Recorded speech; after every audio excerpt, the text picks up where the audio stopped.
고린도후서 8장 16절로 24절 말씀. 너희를 위하여 같은 간절함을 디도의 마음에도 주시는 하나님께 감사하노니 그와 권함을 받고 더욱 간절함으로 자원하여 너희에게 나아갔고 또 그와 함께 그 형제를 보내었으니 이 사람은 복음으로서 모든 교회에서 칭찬을 받는 자요 이뿐 아니라 그는 동일한 주의 영광과 우리의 원을 나타내기 위하여 여러 교회의 택함을 받아 우리가 맡은 은혜의 일로 우리와 동행하는 자라.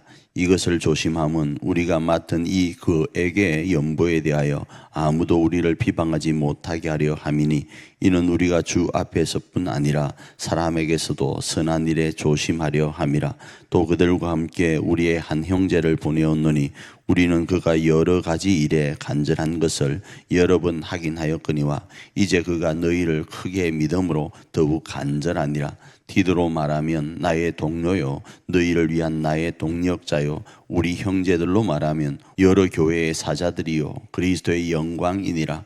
그러므로 너희는 여러 교회 앞에서 너희의 사랑과 너희에 대한 우리 자랑의 증거를 그들에게 보이라. 오늘 본문은 고린도 교회가 이제 성숙된 신앙인의 모습으로 자리매김하여 할 때에 헌금에 대한 부분, 그러니까 본문에서는 연보라 그러죠.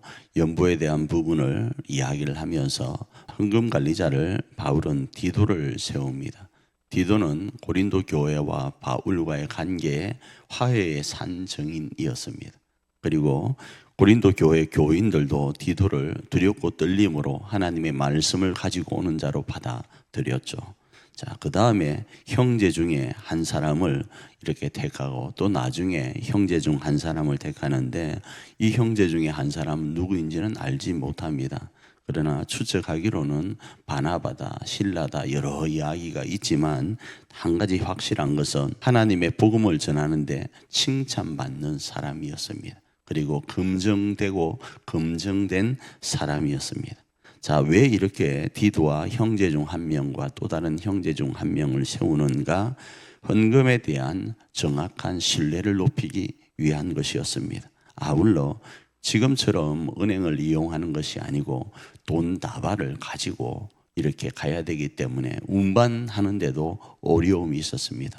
오늘 본문에서는 거액이라고 이야기를 하는 것으로 보아서 뭉치가 크든지 또 그 무게가 상당했을 것으로 봅니다. 그래서 그 운반과 함께 보호의 의무가 있었습니다. 자, 그런데 이런 일련의 모습 속에서 이 헌금을 오늘 본문에서는 연보라고 이야기를 하고 있죠. 헌금과 연보는 다릅니다.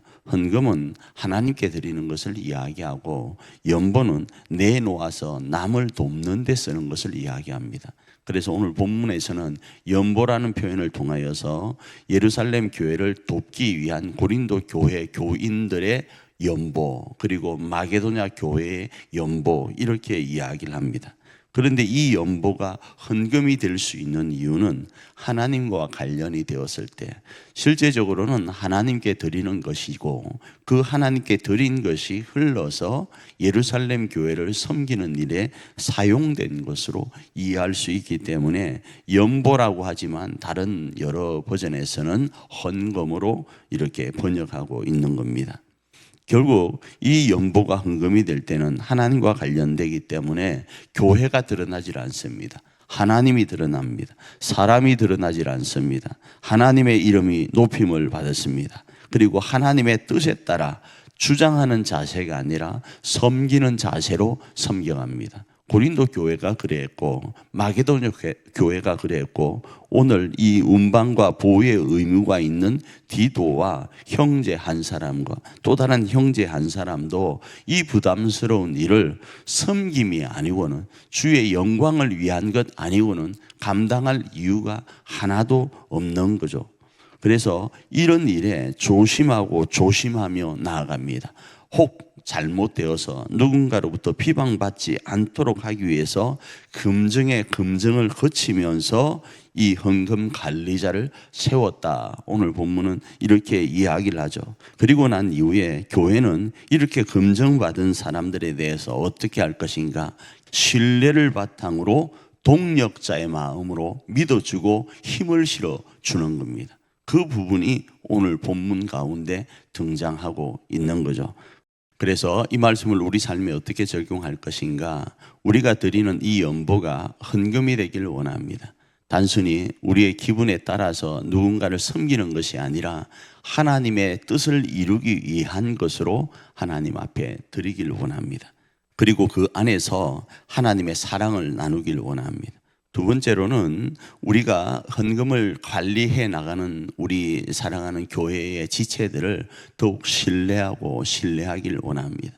이 모습은 교회뿐 아니라 가정도 마찬가지입니다. 가족끼리는 서로 믿어주면서 동력하면서 나아가기를 원하고 그 가정에서의 물질이 하나님 앞에 드림받은 헌금이 되길 원합니다. 그래서 하나님의 뜻 가운데서 가정의 물질도 쓰임받아서 모든 것들이 연합된 모습 속에 하나님의 이름이 더 높아지길 원합니다. 그곳 가운데 하나님의 역사와 풍성하심의 은총이 넘치기를 축복합니다.